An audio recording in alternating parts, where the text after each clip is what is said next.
Sir நீங்க சொல்லுங்க sir, ஒரு தவப்பனார் ரீதியில நீங்க தற்செயலோட ரிசல்ட் பார்த்துட்டு கண்டிப்பாக நீங்க சந்தோஷப்பட்டிருக்கீங்க. இதே மாதிரி நிறைய பெற்றோர்கள் வெளியே இருப்பாங்க, அவங்களுக்கு என்ன செய்யணும்னு தெரியாம இருக்கும். நீங்க வந்து நிறைய சாக்ரிஃபைஸ் பண்ணிருக்கீங்க சார். ஏன்னா உங்களுக்கும் வேலை, சம்பளம், ஓவர் டைம், சனிக்கிழமை ஞாயிற்றுக்கிழமை வேலைக்கு நீங்க போகணும். ஆனா அதெல்லாம் வந்து தாண்டி நீங்க ஒதுக்கி அப்பயும் நீங்க வந்து நேரத்தை ஒதுக்கி தாட்சா நீங்க அப்பப்ப நீங்க வந்து சிரமம் தான் நீங்க வந்து அனுப்பி விடுவீங்க. சோ உங்களோட பங்கும் இது வந்து நிறைய இருக்குது.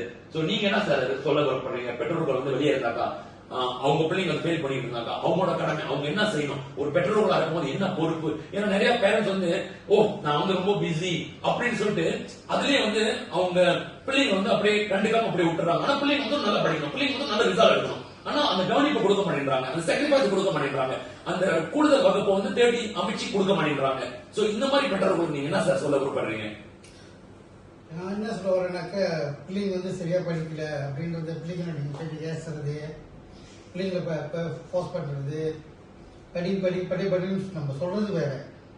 ஆனா அவங்களுக்கு நம்ம கரெக்டான பாதையை நம்ம ஒதுக்கி கொடுத்தோமான்றது தான் கேள்வி.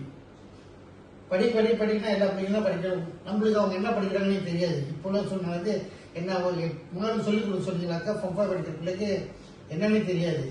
ஸோ அதனால தான் வந்து இந்த ஒரு டியூஷன் சென்டர் இல்லை, நல்லா யாரால முடியுமோ அவங்க கிட்ட ஒப்படைச்ச பிள்ளைங்க சொல்லிக் கொடுங்க, என் பிள்ளை நல்லா படிக்கணும் அப்படின்னு. இல்லை பிள்ளைங்க மட்டும் நீங்க படி படி படி அதுக்கு எதுவுமே நீங்க முயற்சி எடுக்காம பிள்ளைங்க மேல டோட்டல் பிளேம் பண்றது ரொம்ப தவறு. ஸோ நம்ம அதுக்கு முயற்சி எடுக்கணும். பேரண்ட்ஸா நம்ம முயற்சி எடுத்தா தான் பிள்ளைங்க நல்லா வருங்க. உண்மை. இந்த பொறுப்பு வந்து ஒவ்வொரு இந்தியன் பெற்றோர்களும் இருக்கணும். ஏன்னா ஒவ்வொரு இந்தியன் பெற்றோர்களும் இந்த பொறுப்பு இருந்து, இந்த உணர்வு இருந்து அவங்க பிள்ளைங்களுக்கு வந்து தேவையான விஷயங்கள் வந்து அமைச்சு கொடுத்தாங்கன்னா அடுத்த கட்டம் பிள்ளைங்க வந்து படிக்க தோங்குவாங்க. அப்புறம் நம்மளோட சமுதாயமே வந்து தலை நிமிர்ந்து நிற்கும். ஏன்னா நம்மளோட பிள்ளைங்க வந்து அடுத்த கட்டம் எல்லாருமே வந்து பட்டதாரி சமுதாயமா நம்ம வந்து உருவாக்கி வைப்போம். சோ இது வந்து நம்ம சமுதாயத்துக்கு வந்து ஒரு பெருமை, நம்ம சமுதாயமே வந்து தலை நிமிர்ந்து நிற்கும். சோ இது ரொம்ப முக்கியம். நம்ம வந்து கொஞ்சம் ஆரம்பத்துல வந்து எஃபர்ட் போட்டு அதை கரெக்டா நம்ம செஞ்சு கொண்டு வரும்போது இது வந்து ஒத்தமொத்தம் சமுதாயத்துக்குமே வந்து இது வந்து ஒரு பலனை கொடுக்க போகுது. சோ சார் சொல்லியிருந்த மாதிரி உண்மை நியாயமான விஷயம். இப்போ உள்ள பாடத்திட்டம் வந்து ரொம்ப கடினமா இருக்கின்றது. பெற்றோர்களே வந்து தெரிய மாட்டேங்குது என்ன நடக்குது அவங்க பிள்ளைங்களுக்குன்னு சொல்லிட்டு. அப்ப அனுபவப்பட்ட ஆசிரியர்கிட்ட அனுப்பும் போது அவங்க பிள்ளைங்க வந்து சரியான முறையாக படிக்கிறாங்கன்னு வந்து நம்ம வந்து உறுதிப்படுத்தலாம். அதே சமயத்துல நல்ல இந்தியன் ஆசிரியர்கள் கிட்ட அனுப்பிவிடும் போது நிச்சயமாக அவங்களுக்கு வந்து நம்ம பிள்ளைங்களை வந்து கொண்டு வரதுக்கு வந்து அந்த பற்று இருக்கும். நம்ம பிள்ளைங்களை வந்து நல்ல கரை சேர்க்கணும்னு சொல்லிட்டு அவங்களுக்கு வந்து அக்கறை இருக்கும். அதை தான் நாங்க டியூஷன் மக்கள் செஞ்சுட்டு இருக்கிறோம். அப்புறம் இன்னொன்னு வந்து இப்ப நீங்க பாத்தீங்கன்னா இது அவர் சார் சொன்னது உண்மை.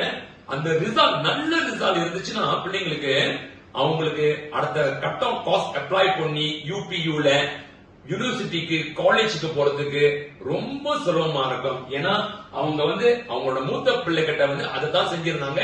அவங்க எங்கிட்ட வந்து படிச்சு நல்ல ரிசல்ட் எடுக்கும் போது பாலிடெக்னிக்ல வந்து படிச்சு அடுத்தது வந்து இப்போ வந்து யூயூஎம்ல அவங்க வந்து அக்கவுண்டிங்ல வந்து டிகிரி கண்டினியூ பண்ணிட்டு இருக்காங்க. ஆமாங்க சார், யூஎம் தானே? யூயூஎம்ல அக்கவுண்டிங் கோர்ஸ் செஞ்சுட்டு இருக்காங்க. எவ்வளவு ஒரு பெரிய விஷயம் தெரியுங்களா? சோ பெற்றோர்கள் அவங்க கஷ்டப்பட்டு உழைப்பு போட்டு இன்றைக்கு அவங்க பிள்ளைய வந்து மூத்த பிள்ளைய வந்து ஒரு கரை சேர்த்த வந்து ஒரு சந்தோஷம். ஏன்னா அவங்க வந்து இப்ப டிகிரி செஞ்சுக்கிட்டு இருக்காங்க அக்கவுண்டிங் கோர்ஸ்ல. சோ எல்லாமே வந்து உழைப்பு, எல்லாமே வந்து அக்கறை, இதுலதான் வந்து எல்லாமே அடங்கி இருக்குது. முக்கியமாக ஒரு பெற்றோர் வந்து அவங்களுக்கு வந்து ஒரு கடமை இருக்கின்றது. உங்களோட கடமையை கரெக்டா செய்யுங்க, மத்ததெல்லாம் சரியாக வரும், எல்லாமே வந்து கரெக்டா அமையும். சோ நான் திருப்பி சொல்ற மாதிரி எஸ்பிஎம் ரிசல்ட் ரொம்ப முக்கியம். எஸ்பிஎம் நல்ல ரிசல்ட் எடுத்தா தான் அடுத்த கட்டம் அவங்க வந்து படிப்பை வந்து மேல் படிப்பை தொடர்றதுக்கு அது வந்து அஸ்திவாரமா அமையும். அப்புறம் பிள்ளைங்களை வந்து தயவு செய்து கடைசி நிமிஷத்துல வந்து டியூஷனுக்கு அனுப்பாதீங்க. முடிஞ்ச அளவுக்கு ஃபார்ம் 1 அனுப்பி விடுங்க. ஏன்னா ஃபார்ம் 1, ஃபார்ம் 2, ஃபார்ம் 3, ஃபார்ம் 4 எல்லாமே வந்து தொடர்பு இருக்கின்றது. அப்ப எஸ்பிஎம் பரீட்சையில வந்து இந்த அனைத்து வருடத்தோட பாடத்திட்டமும் வந்து சம்பந்தம் இருக்கு, தொடர்பு இருக்குது, கேட்கப்படும் பரீட்சையில. சோ கடைசி நிமிஷத்துல வந்து அனுப்பி விட்டு டீச்சரை வந்து எதிர்பார்த்து உங்க பிள்ளைங்களுக்கு உதவி செய்யணும்னு நீங்க எதிர்பார்த்தீங்கன்னா அது ரொம்ப கஷ்டம். ஏன்னா டீச்சர் உதவி பண்றதுக்கு இருந்தாக்கா கூட உங்க பிள்ளைங்க அத்தனை வருடத்தோட பாடத்திட்டம் ஒரே கத்து கொடுத்தாக்க அவங்களால ஏற்றுக்கொள்ள முடியுமா? அவங்களுக்கு வந்து அந்த தன்மை இருக்கா? இது நீங்க யோசிச்சு பார்க்கணும். அதாவது ஒரு டன் லோரியில 10 டன்னோட சுமை போய் சேர்த்தாக்கா அந்த லோரினால கூட தாங்க முடியாது, உடஞ்சி கீழே விழுந்துரும். அதே தான் உங்க பிள்ளையும் பெற்றோர்களே. உங்க பிள்ளைங்களை நீங்க வந்து கொஞ்சம் பாவம் பார்க்கணுமா இல்லீங்களா?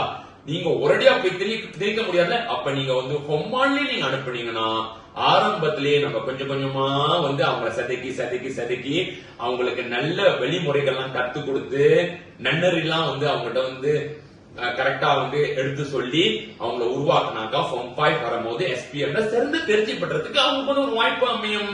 அதனாலதான் திரும்பியும் நான் சொல்றேன், உங்களோட கடமை பொறுப்பு ரொம்ப அதிகம் பெற்றோர்களே. சரிங்களா? சோ தயவு செய்து நல்ல ஒரு டியூஷன் சென்டர் தேர்ந்தெடுக்கணும்னா கண்டிப்பாக டியூஷன் ரக்கா நீங்க நாடி வரலாம். நாங்க பல வருடமாக நாங்க வந்து நிறைய மாணவர்கள், ஆயிரக்கணக்கு மாணவர்கள் நம்ம வந்து உதவி செஞ்சு உருவாக்கி இன்றைக்கு சிறந்த தேர்ச்சி பெற்று நல்ல நிலைமையில இருக்கின்றார்கள். எங்களை நாடி வாங்கள், நிச்சயமாக நீங்க நம்பி வாங்கள். உங்களை நாங்க கையை கொடுத்து உங்க பிள்ளைங்களுக்கு வேண்டிய படிப்பை அதை அவங்க கிட்ட கொண்டு போய் சேர்த்து அவங்களை வழி நடத்துறதுக்கு நாங்க தயாரா இருக்கின்றோம். மீண்டும் சந்திப்போம் டியூஷன் ரக்கான்ல. நன்றி, வணக்கம்.